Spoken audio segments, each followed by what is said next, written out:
Alumnos, docentes, investigadores, personal de apoyo y autoridades de la Universidad Nacional de San Juan, expresamos nuestro repudio ante el recorte presupuestario a las universidades nacionales y otras instituciones que con su trabajo contribuyen al desarrollo de la sociedad. Defendemos la educación pública y el trabajo digno. La Universidad Nacional de San Juan somos todos.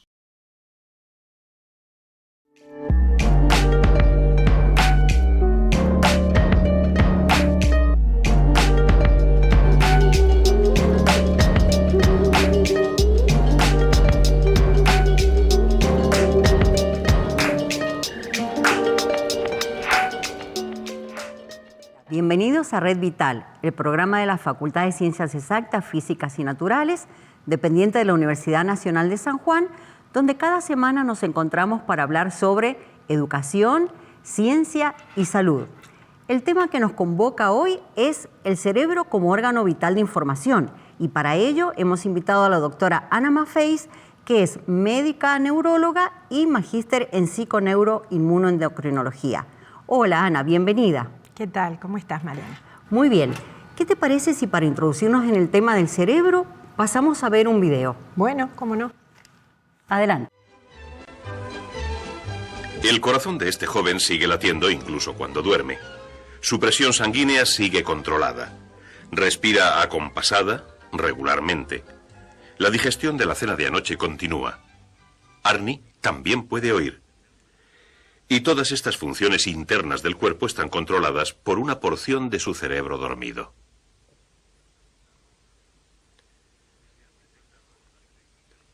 Se han detectado ondas eléctricas rítmicas que se mueven hacia, desde y por el cerebro humano.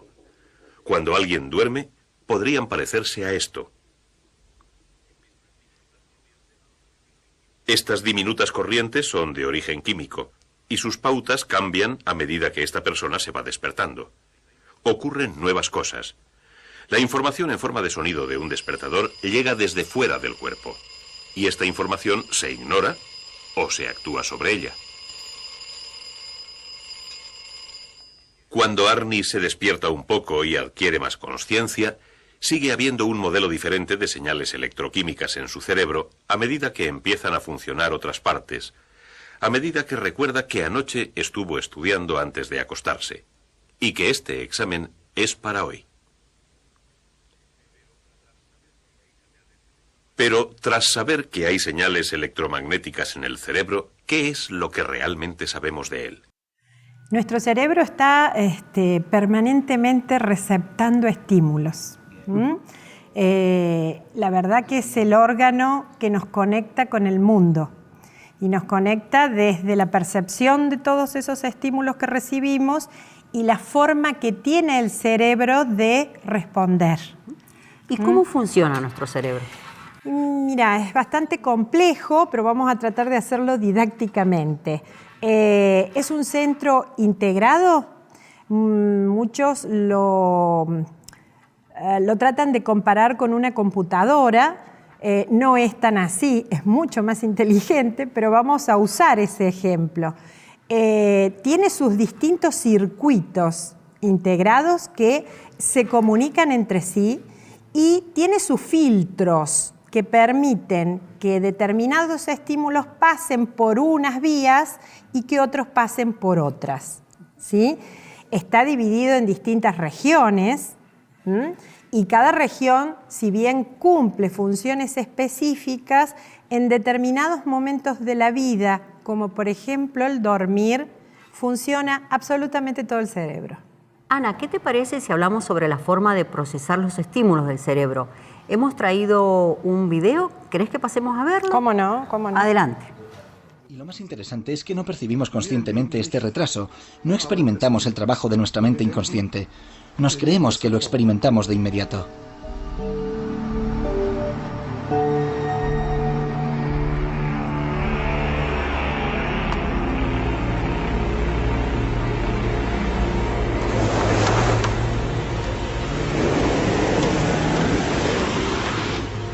Cuando miramos algo, un conjunto de rayos de luz pasan a través de nuestra pupila y llegan a la retina de nuestros ojos. Los nuevos datos se codifican en millones de impulsos nerviosos que corren a lo largo del nervio óptico. 50 milisegundos más tarde llegan a las células nerviosas del tálamo, el guardián de la puerta de nuestra consciencia. En una emergencia, el tálamo transmite la imagen no solo a la corteza visual, en la parte de atrás de nuestra cabeza, sino de manera simultánea a la amígdala, el botón del pánico de nuestro cerebro. Esto de inmediato nos lanza a la acción. Y tras solo 150 milisegundos nos ponemos en marcha sin saber por qué. A continuación, unos módulos inconscientes desmontan la imagen hasta llegar a sus componentes. Neuronas especiales analizan los colores, los contornos, los contrastes y envían los resultados introducidos en la base de datos de nuestras experiencias. Desde la corteza visual en la parte posterior de nuestra cabeza hasta el lóbulo frontal. Aquí, a la velocidad del rayo, todas las piezas son reensambladas hasta formar una imagen significativa que se vuelve a transmitir a la corteza visual. A partir de este momento podemos ver la imagen conscientemente. Un niño corriendo tras una pelota sale a la carretera, preevaluado y proyectado 300 milisegundos en el futuro. Que es la sencilla razón por la que Marta es capaz de coger al niño en el último momento. En este video que se presentó se habla de una zona específica del cerebro que es la amígdala. Y la amígdala es un órgano que tiene el tamaño de una almendrita chiquita, ¿sí? Y que es simétrica porque está en cada lado, en cada hemisferio. Y como tú bien lo has dicho, es un filtro. En el ejemplo que se ha presentado en el video, muestra cómo en determinadas ocasiones de peligro el cerebro tiene que resolver rápidamente. Entonces usa la vía rápida de señales, evita algunas otras vías y va directamente a la resolución, como por ejemplo salvar la vida de un niño. En otras situaciones, la amígdala sirve de filtro para nuestras emociones. Es para justamente filtrar y aprender a inhibir determinados impulsos que van a resultar negativos, siempre basándonos en la experiencia de lo que hemos aprendido. Entonces, hay varios conceptos que he dicho yo recién y los podemos aclarar para que se entiendan, porque habla justamente de la complejidad del cerebro. Cuando yo hablo de filtro, estoy diciendo que el cerebro recepta el estímulo, por ejemplo, la visión de una criatura que está por ser atropellada, y el poder decidir rápido del cerebro para salvar a ese niño. Eso implica todo un mecanismo muscular y de coordinación que esa mujer ha tenido que emprender para correr y tomar el niño antes que sea atropellado. Es decir, que tenemos el cerebro siempre activo ante el peligro. Permanentemente activo siempre, no solamente ante el peligro, permanentemente activo. Y el momento de mayor actividad, es el momento del dormir. ¿Sí? Hay, te interrumpo porque hay una información que asemeja la actividad de un corredor de Fórmula 1 en plena actividad de manejo con el momento del dormir. Cuando uno duerme, si uno puede ver a la persona por resonancias magnéticas funcionales, que es donde se ve en acción el cerebro, se ve la misma acción energética cuando una persona duerme que cuando un corredor de Fórmula 1 está manejando. Entonces, las personas que toman pastillas para dormir, ¿cómo ven interrumpido este proceso?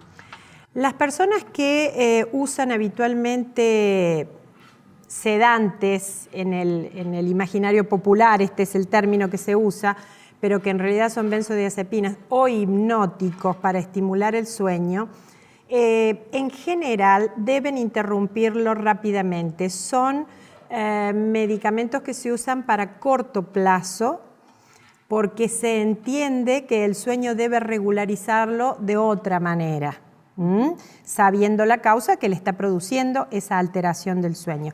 El uso de fármacos para inducir o para mantener el sueño, que desgraciadamente en nuestra sociedad, Mariana, es de uso corriente y de automedicación, debe ser interrumpido rápidamente porque produce un efecto contrario finalmente al que se busca.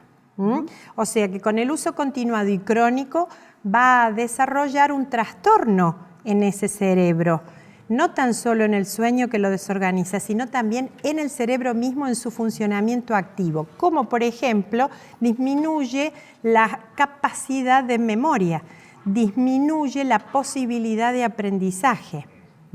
Entonces, si nosotros estamos hablando de una persona activa en su vida media entre los 30 y los 60 años, que es su plena vida laboral, productiva, y tiene un abuso crónico, y si es automedicado peor, de este tipo de medicación, va a sufrir a la corta o a la larga, dependiendo de cada individuo, con estos problemas de memoria, de aprendizaje, de atención y de sueño.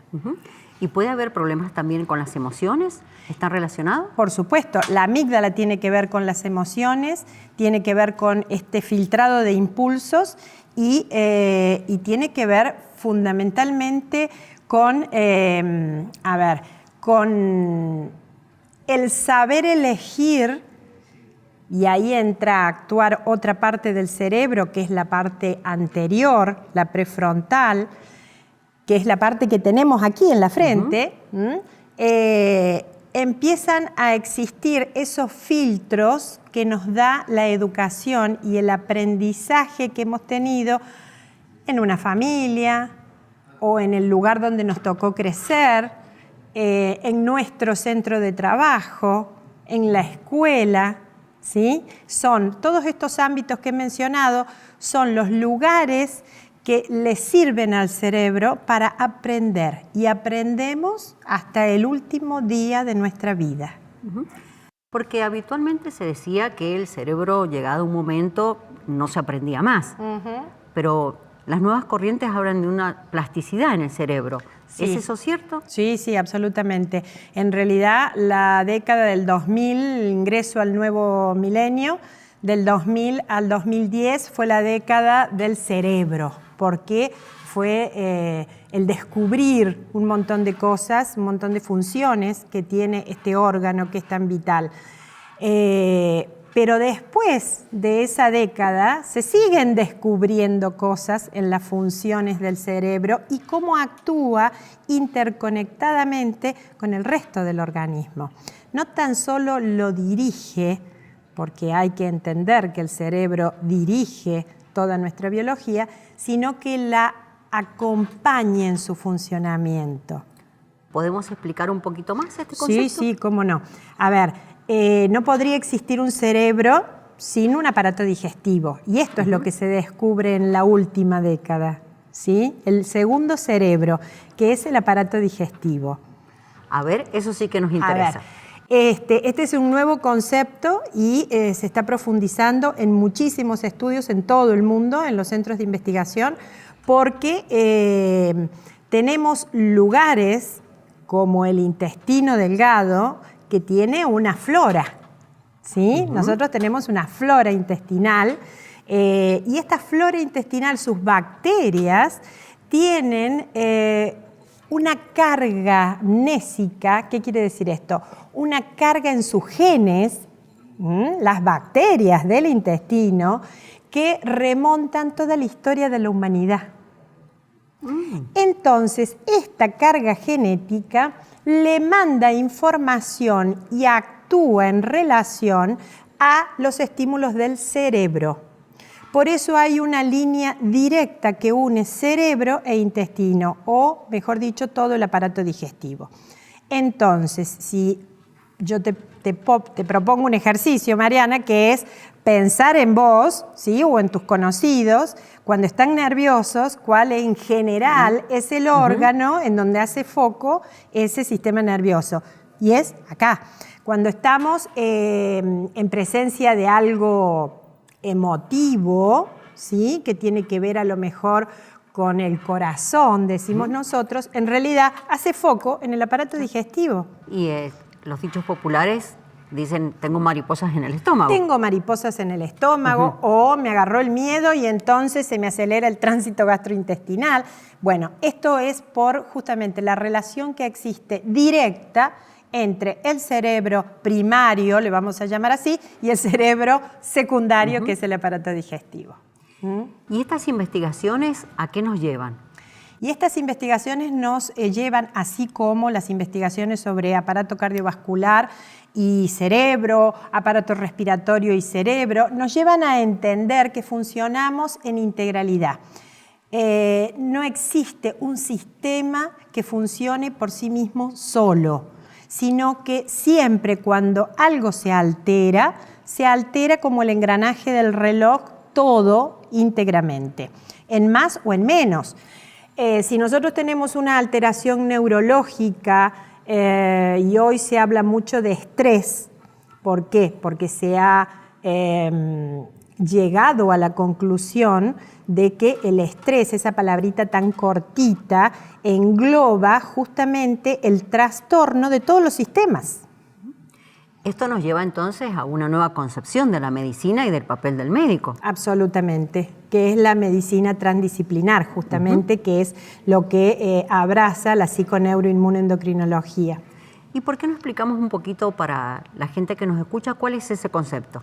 El concepto de la psiconeuroinmunoendocrinología, que engloba a la neurociencia, es justamente abrazar todas las disciplinas para entender al ser humano íntegramente como ser biológico, como ser psicológico, como ser espiritual y como ser social, porque está inserto dentro de una sociedad, ¿sí? Entonces, como dijimos al principio, que el cerebro es un órgano que recepta estímulos y prepara estrategias para la respuesta, bueno, de esa manera el ser social recibe los estímulos que esa sociedad le da, que emana de esa sociedad, y responde de acuerdo, bueno, a sus experiencias y a su carga de memoria.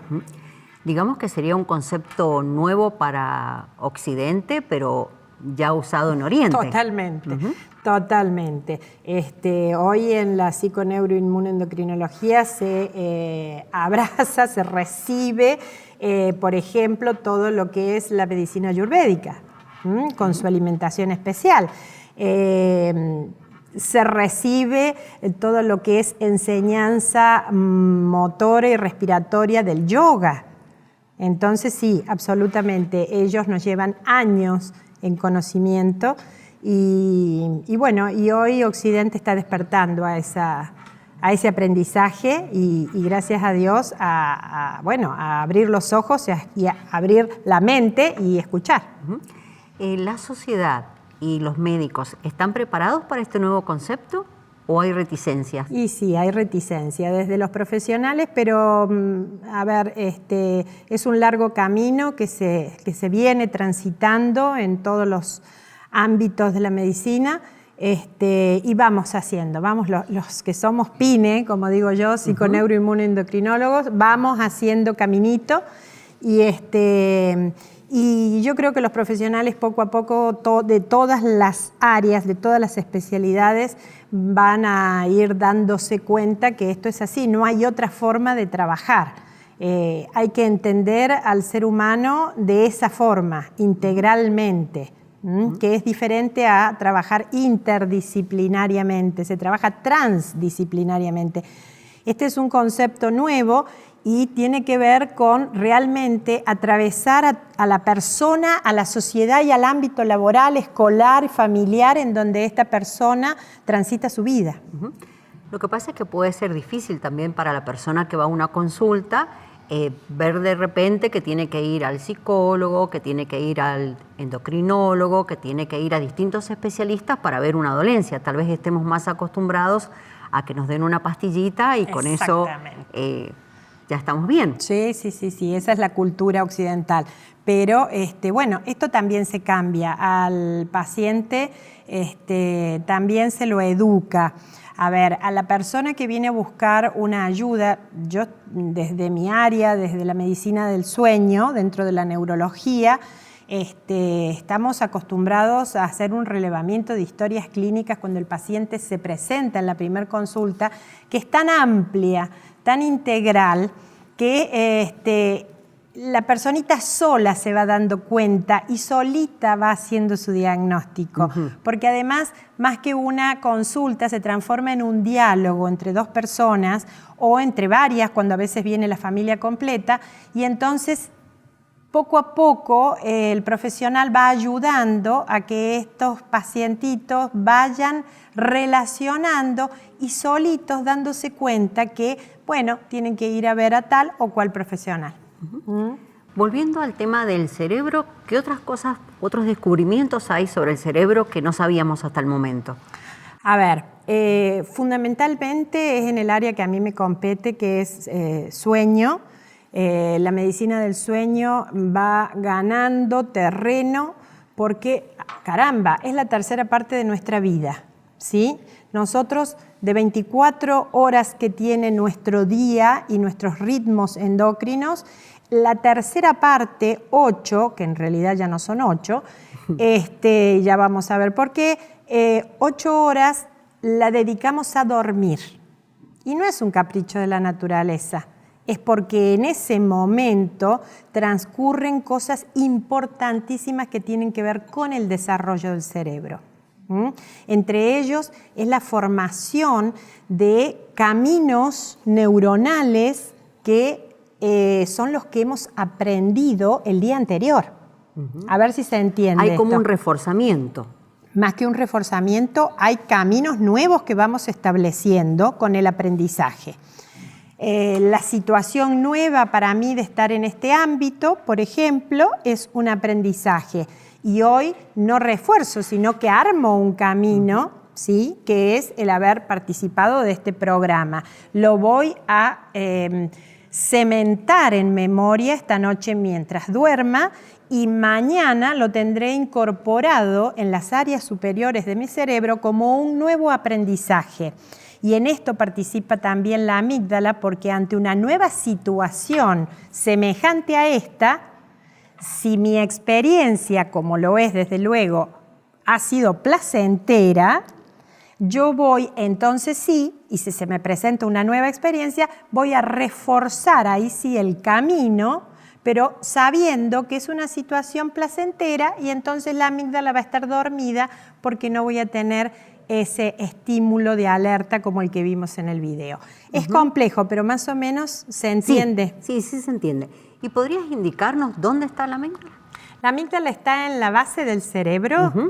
A ver, si nosotros viéramos el cerebro, cuando nosotros aprendemos anatomía en el primer año de medicina, amén de encontrarnos realmente con un cerebro, pero decimos, el cerebro es así, ¿sí?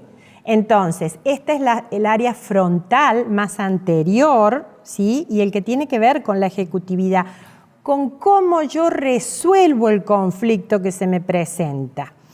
Las áreas que están por la base del cerebro son todas las áreas que tienen que ver con mis centros vitales, ¿sí?, que van a comandar mi respiración junto con el tronquito cerebral que emana por debajo del cerebro, que tiene que ver con que mi corazón no sufra una taquicardia o no se frene, que tiene que ver con que mi respiración sea plena, tranquila, mi musculatura esté tranquila porque yo en este momento estoy sentada y componga mi postura.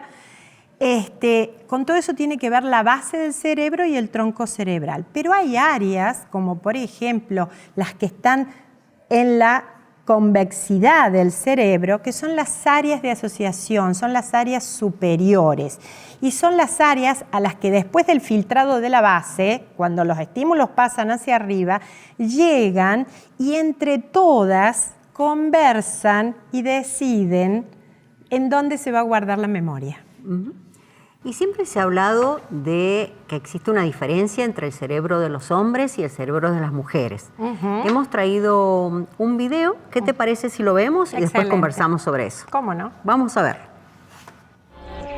El cerebro del feto es unisex hasta las 8 semanas de gestación. Luan Brisendin. ¿Cuántas veces ha sentido una mujer que su pareja masculina no sabe comprender sus sentimientos?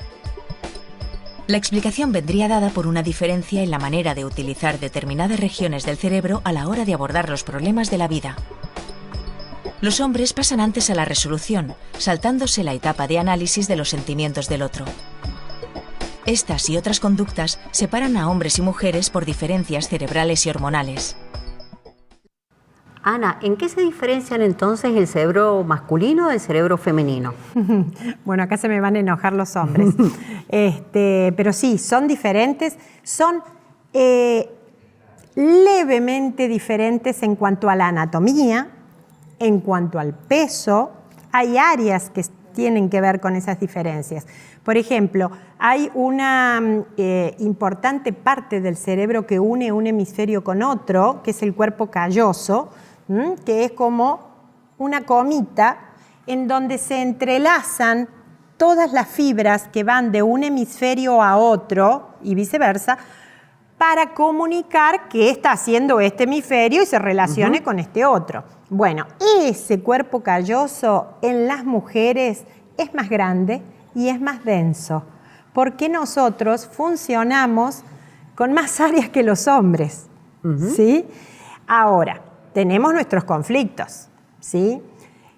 Endocrinológicamente, o sea, en lo que se refiere a los ciclos hormonales, y no estoy hablando solamente de ovarios, estoy hablando de todas nuestras glándulas, las mujeres estamos en un permanente baile de hormonas y vamos cumpliendo a lo largo del día, de la semana, del mes y del año diferentes etapas que nos van dando la pauta de que nuestro cerebro va a ir cambiando también y nuestra conducta en relación, en respuesta a eso, también va a ser diferente.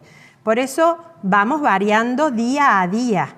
Entonces, quien esté acostumbrado a vivir en pareja con una mujer, este hombre sabe que esa mujer no es estable. Naturalmente tendemos a ser cambiantes. No hablo de inestabilidad, hablo de cambios. El hombre, todo lo contrario, tiene este cuerpo calloso más fino, más ligero, no hay tanta intercomunicación y son más simples. Y además los ciclos circadianos hormonales no son tantos, es más estable y por eso sus personalidades son más estables. Son sutiles y gruesas diferencias, en algunos aspectos gruesas, en otras apenas sutiles, pero sí, nos diferenciamos hombres y mujeres. Creo que este tema va a dar que hablar entre nuestros televidentes. Me imagino. Te agradecemos, Ana, que nos hayas traído toda esta información y que hayas compartido con Red Vital el tiempo. Y quedamos con ustedes para la próxima semana para compartir en Red Vital temas sobre salud, ciencia y educación. Hasta pronto. La Universidad Nacional de San Juan no puede ni debe mantener el silencio ante las expresiones deleznables emitidas por el ministro de Educación y Deporte de la Nación, Esteban Bullrich, tal cual lo hiciera el rector de la Universidad Nacional de San Juan, Oscar Nasisi. La semana pasada, el Consejo Superior, como máximo órgano deliberativo de la Universidad Nacional de San Juan, repudia el atropello hacia la dignidad de nuestra comunidad educativa, que proviene de los dichos del señor Bullrich. Este funcionario nacional ha manifestado, entre otras cosas, que pretende gestar una nueva conquista del desierto de la mano de la educación. Si no mediare malicia, solo un neófito puede atreverse a utilizar semejante figura en una tierra que padeció el genocidio de sus pueblos originarios, justamente mediante esa campaña. Posteriormente, y en la misma semana, dijo públicamente del sistema educativo que está diseñado para hacer chorizos, todos iguales, y que los jóvenes en situación social vulnerable usan el dinero de la asignación universal por hijo para comprar balas. La escalada del gobierno nacional no se ha dado solo por las declaraciones del ministro citado, sino porque los medios de comunicación masivos de formación de opinión han colocado en agenda el costo del Estado en cuestiones de salud y educación para extranjeros, con un marcado desprecio por el extranjero y poniendo a la Argentina a discutir sobre algo que no es más que la xenofobia. Es lo que sucedió en el programa televisivo Periodismo para Todos, conducido por Jorge Lanata, quien, además de construir una agenda racista, tuvo expresiones misóginas y machistas para con la figura de la ex primera mandataria argentina, Cristina Fernández de Kirchner, en un país donde todos los días asesinan mujeres por violencia de género. Esas expresiones merecen nuestro total repudio. El relato que se instala desde el gobierno, a través de sus funcionarios y de sus medios dominantes, tienen su corolario con la eliminación de la unidad fiscal que investigaba los femicidios. Así dadas las cosas, es de fundamental importancia poner de manifiesto los altos valores que rigen a la comunidad educativa de la Universidad Nacional de San Juan y expresar nuestro más enérgico repudio a dichos que se empiezan a transformar en hechos y subvierten las bases morales e ideológicas que han hecho grande a la Argentina.